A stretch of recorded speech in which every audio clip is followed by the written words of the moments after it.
चलिए आज शुरू करते हैं हिंदी साहित्य की दुनिया में एक खास सफर। हमारे पास प्रतियोगी परीक्षाओं मतलब यूपीएससी और लेखपाल के लिए कुछ बहुत ही बढ़िया स्टडी नोट्स हैं और आज का मकसद सिर्फ इन्हें पढ़ना नहीं है बल्कि इनके हर पन्ने को एक एक करके खोलना है, बिल्कुल एक दिलचस्प क्लास की तरह, ताकि ये सब कुछ आसानी से याद हो जाए। हाँ बिल्कुल। और ये नोट्स एक तरह से कह सकते हैं कि हिंदी उपन्यास का पूरा नक्शा है जिन्हें अलग अलग पड़ावों में बांटा गया है। तो इस सफर का सबसे पहला और सबसे बड़ा पड़ाव कौन सा है? उपन्यास सम्राट मुंशी प्रेमचंद जी। हाँ, उपन्यास सम्राट, ये खिताब ही मतलब सब कुछ बता देता है। इन नोट्स में सबसे पहला नाम प्रेमचंद का ही है और उनकी रचनाओं की एक लंबी लिस्ट है। गोदान, गबन, रंगभूमि, कर्मभूमि, और हर एक नाम अपने आप में एक पूरी दुनिया है। अब गोदान को ही लीजिए, नोट्स में इसे महाकाव्य यानी एपिक कहा गया है। क्यों? वो इसलिए क्योंकि ये सिर्फ एक किसान होरी की कहानी नहीं है, ये उस दौर के पूरे भारतीय कृषि समाज का, उसकी मजबूरियों का और उसके सपनों का एक जीता जागता दस्तावेज है। अच्छा, यहाँ एक चीज पे मेरी नजर गई। मंगल सूत्र को अलग से लाल रंग में हाईलाइट किया है और उसके आगे अधूरा लिखा है। ये सिर्फ एक जानकारी है या इसका कोई खास मतलब है? नहीं, इसका बहुत खास मतलब है, खासकर परीक्षा के नजरिए से। ये प्रेमचंद का आखिरी उपन्यास था जिसे वो पूरा नहीं कर पाए और नोट्स में ये बात साफ लिखी है कि यूपीएससी की 12 नवंबर 2021 की परीक्षा में यही सवाल आया था। ओहो, मतलब ये छोटी छोटी डिटेल्स बहुत जरूरी हैं। बहुत जरूरी। और हाँ, प्रेमचंद हमारी टॉप 5 लिस्ट के पहले और सबसे अहम रचनाकार हैं, इन्हें तो याद रखना ही है। ठीक है, तो प्रेमचंद ने हमें अपने समय का सच दिखाया, लेकिन कुछ लेखक ऐसे भी थे जो भारत के अतीत में मतलब इतिहास में कहानियां ढूंढ रहे थे। नोट्स में अगला सेक्शन शायद उन्हीं के बारे में है, इतिहास और आदिकाल। आपने बिल्कुल सही नब्ज पकड़ी है। यहीं से हिंदी उपन्यास की एक और बहुत मजबूत धारा शुरू हुई। इसमें हजारी प्रसाद द्विवेदी का नाम सबसे ऊपर है। उनकी जो बाणभट्ट की आत्मकथा है वो सिर्फ राजा महाराजा की कहानी नहीं है। अच्छा। वो 7वीं सदी के भारत में आम लोगों के जीवन को, उनके संघर्ष को, उनकी कला को जिंदा कर देती है। और यहाँ जयशंकर प्रसाद भी हैं। हम उन्हें ज्यादातर एक कवि या नाटककार के तौर पर जानते हैं। जी, लेकिन उनके उपन्यास कंकाल और तितली उस दौर के समाज की कुरीतियों पर बहुत ही बेबाक टिप्पणी करते हैं। और वृंदावन लाल वर्मा के उपन्यास जैसे मृगनयनी तो हमें सीधे इतिहास के उन गलियारों में ले जाते हैं जहां शौर्य और प्रेम की कहानियां बसती हैं। इन नोट्स में एक सबसेक्शन हिंदी के प्रथम उपन्यास का भी है। ये तो मतलब नींव की बात हो गई। बिल्कुल। इसमें 3 नाम बहुत जरूरी हैं। लाला श्रीनिवास दास का परीक्षा गुरु, ज्यादातर विद्वान इसे ही हिंदी का पहला उपन्यास मानते हैं। फिर है श्रद्धाराम फिल्लौरी का भाग्यवती, लेकिन जो नाम सबसे ज्यादा दिलचस्प है वो है देवकी नंदन खत्री का। चंद्रकांता वाले। वही। सोचिए, उस दौर में जब ज्यादातर साहित्य समाज सुधार पर था या इतिहास पर, खत्री जी ने जादू, तिलिस्म और अय्यारी की एक ऐसी दुनिया बना दी जो लोगों के लिए बिल्कुल नई थी। मतलब आज की गेम ऑफ थ्रोन्स जैसा कुछ। कमाल है। एक ऐसी फैंटेसी जिसने सबको अपनी गिरफ्त में ले लिया था। कहते हैं कि चंद्रकांता को पढ़ने के लिए हजारों लोगों ने देवनागरी सीखी थी। ये है साहित्य की ताकत। वाह, ये तो सच में कमाल की बात है। तो हम बड़े शहरों और ऐतिहासिक राजधानियों से निकलकर अब शायद भारत के गांवों और कस्बों की तरफ बढ़ रहे हैं ना। नोट्स का अगला पन्ना आंचलिक उपन्यास का है। इसे वॉइस ऑफ द सॉइल भी कहा गया है। एकदम सही। आंचलिक उपन्यास का मतलब ही है वो कहानी जो किसी खास अंचल या क्षेत्र की मिट्टी से जुड़ी हो, जहाँ के किरदार वहीं की बोली बोलते हैं, वहीं के दुख सुख जीते हैं। और इस विधा को स्थापित करने का श्रेय जाता है फणीश्वर नाथ रेणु को। और उनका उपन्यास मैला आंचल तो यहाँ स्टार मार्क किया हुआ है। ऐसा क्यों? क्योंकि मैला आंचल को हिंदी का पहला और सबसे सफल आंचलिक उपन्यास माना जाता है। इसने साहित्य की दिशा ही बदल दी। पहली बार कहानी का नायक कोई एक व्यक्ति नहीं था, बल्कि बिहार का एक पिछड़ा हुआ गांव मेरीगंज खुद था। अच्छा, पूरा का पूरा गांव ही हीरो था। जी, और नोट्स के मुताबिक ये सवाल अनगिनत बार पूछा गया है।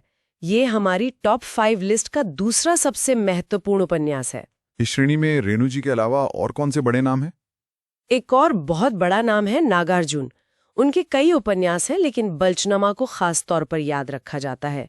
इसमें शायद पहली बार एक दलित भूमिहीन मजदूर के बच्चे को कहानी का नायक बनाया गया था। उस समय के लिए ये एक बहुत बड़ी क्रांतिकारी बात थी, है ना? इसी तरह राही मासूम रजा का आधा गांव है, जो विभाजन की त्रासदी को किसी बड़े शहर से नहीं बल्कि गाजीपुर के एक गांव के लोगों की नजर से दिखाता है। तो हमने समाज देख लिया, इतिहास देख लिया, गांव देख लिए, लेकिन किरदारों के दिमाग के अंदर क्या चल रहा है ये जानना तो और भी दिलचस्प होगा। नोट्स का अगला चैप्टर मनोवैज्ञानिक उपन्यास इसी पर है। बिल्कुल, ये वो उपन्यास है जहां एक्शन बाहर से ज्यादा किरदार के मन के भीतर होता है। और इस धारा के 3 स्तंभ हैं। पहले है अज्ञेय, जैसे उनका उपन्यास है शेखर एक जीवनी।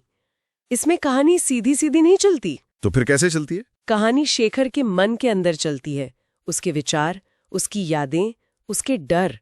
हम बाहरी घटनाओं को भी उसी के नजरिए से देखते हैं। यही मनोवैज्ञानिक उपन्यास की असली पहचान है। और दूसरे स्तंभ हैं जैनेंद्र कुमार। क्या अज्ञेय और जैनेंद्र के लिखने के अंदाज में कोई बड़ा फर्क था? बहुत अच्छा सवाल है। जहां अज्ञेय के किरदार अपने अस्तित्व की लड़ाई लड़ते हैं, वहीं जिनेंद्र के पात्र अक्सर नैतिक और दार्शनिक दुविधाओं से जूझते हैं। उनके उपन्यास त्यागपत्र या सुनीता में औरतें समाज के बनाए नियमों पर सवाल खड़े करती हैं, लेकिन ये विद्रोह बंदूक से नहीं होता, मन के भीतर होता है। और तीसरे हैं हिलाचंद्र जोशी, जिनका उपन्यास जहाज का पंछी बहुत मशहूर है। मन की दुनिया से निकलकर अब हम एक ऐसे दौर पर आते हैं जिसने पूरे देश के मन पर एक बहुत गहरा जख्म दिया। अगला सेक्शन है विभाजन और विद्रोह। हाँ, और इस विषय पे लिखा गया सबसे कालजयी उपन्यास है यशपाल का झूठा सच। ये हमारी टॉप 5 लिस्ट का तीसरा सितारा है।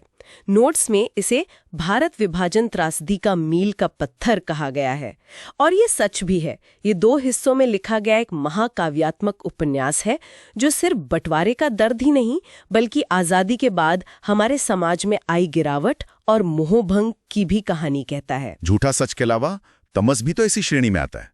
मैंने सुना है वो बहुत ही प्रभावशाली उपन्यास है। बिल्कुल, भीष्म साहनी का तमस वो विभाजन के उस पागलपन को बस कुछ दिनों की कहानी में समेट लेता है, जिसे पढ़कर आज भी रोंगटे खड़े हो जाते हैं। झूठा सच का कैनवस बहुत बड़ा है, वो सालों की कहानी कहता है, जबकि तमस एक लेंस की तरह उस हिंसा और नफरत की भयावहता को दिखाता है।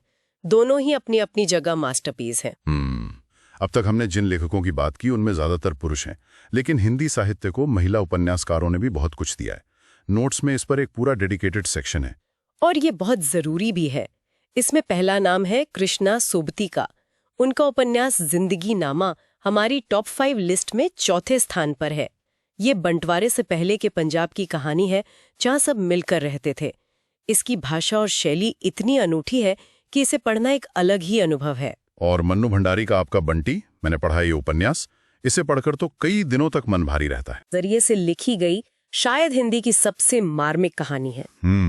मन्नू भंडारी ने उस बच्चे की आंखों से जो दुनिया दिखाई वो कमाल है। और नोट्स में एक दिलचस्प फैक्ट भी है कि 1 इंच मुस्कान उपन्यास उन्होंने अपने पति लेखक राजेंद्र यादव के साथ मिलकर लिखा था। अच्छा, ये तो एक अनोखा साहित्यिक प्रयोग था। इस लिस्ट में और भी कई सशक्त नाम हैं, जैसे उषा प्रियंवदा, नासिरा शर्मा, जी, मृदुला गर्ग हैं, और मैत्री पुष्पा, जो अपने उपन्यासों जैसे इदन्यमम और चाक में ग्रामीण स्त्री के संघर्ष को बहुत बेबाकी से सामने लाती हैं। या प्रभा खेतान का पीली आंधी, जो मारवाड़ी व्यापारिक समाज के बंद दरवाजों के पीछे की औरतों की कहानी कहता है। इन सभी लेखिकाओं ने उन आवाजों को साहित्य में जगह दी जिन्हें पहले सुना नहीं गया था। अब एक ऐसे जॉनर पर आते हैं जो समाज की सच्चाई दिखाता है, लेकिन आईना दिखाकर नहीं बल्कि व्यंग्य का हथौड़ा मारकर। नोट्स का अगला सेक्शन है व्यंग्य और आधुनिक यथार्थ। और यहाँ हमारी टॉप 5 लिस्ट का आखिरी और 5वां सितारा है श्रीलाल शुक्ल और उनका राग दरबारी।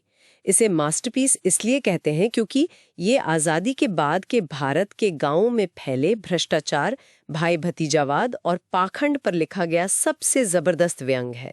इसकी भाषा इतनी चुटीली है कि आप हंसते हंसते सोचने पर मजबूर हो जाते हैं कि हम कहाँ आ गए हैं। श्रीलाल शुक्ल के अलावा और कौन है इस विधा में? हिंदी के सबसे बड़े व्यंग्यकार तो हरिशंकर परसाई माने जाते हैं, जिनका उपन्यास है रानी नागफनी की कहानी। और आज के दौर में काशीनाथ सिंह का काशी का 80 भी बहुत मशहूर हुआ है।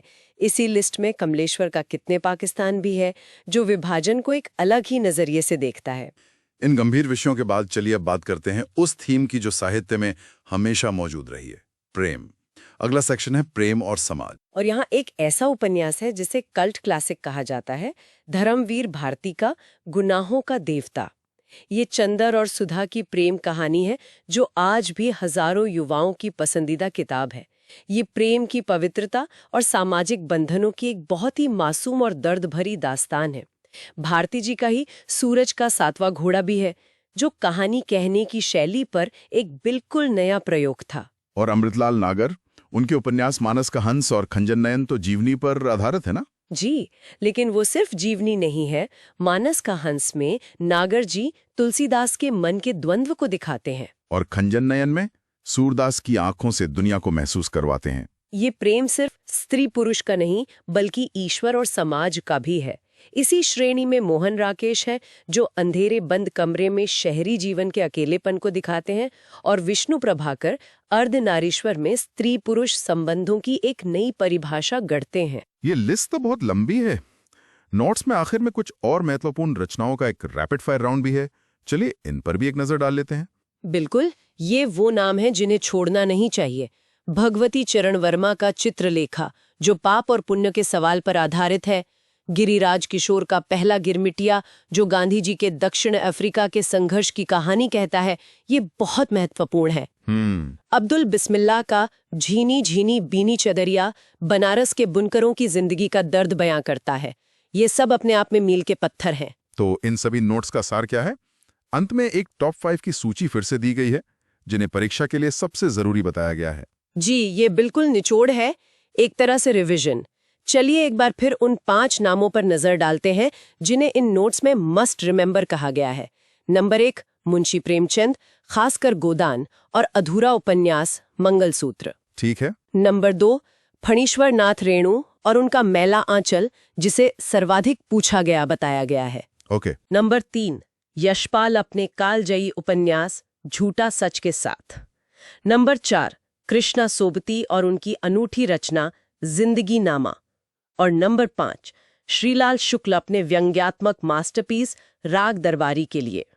नोट्स में साफ लिखा है, ये 5 नाम तो जरूर याद रखने हैं। तो ये थी हिंदी के प्रमुख उपन्यासों की दुनिया में हमारी आज की यात्रा। हमने प्रेमचंद के यथार्थ से शुरू करके इतिहास, गांव, मन की गहराइयों और विभाजन के दर्द को छूते हुए व्यंग्य और प्रेम की दुनिया तक का सफर तय किया। इन नोट्स ने हमें एक बेहतरीन ढांचा दिया। हाँ, इन्होंने हमें दिखाया कि जानकारी को परीक्षा के लिए कैसे व्यवस्थित किया जा सकता है।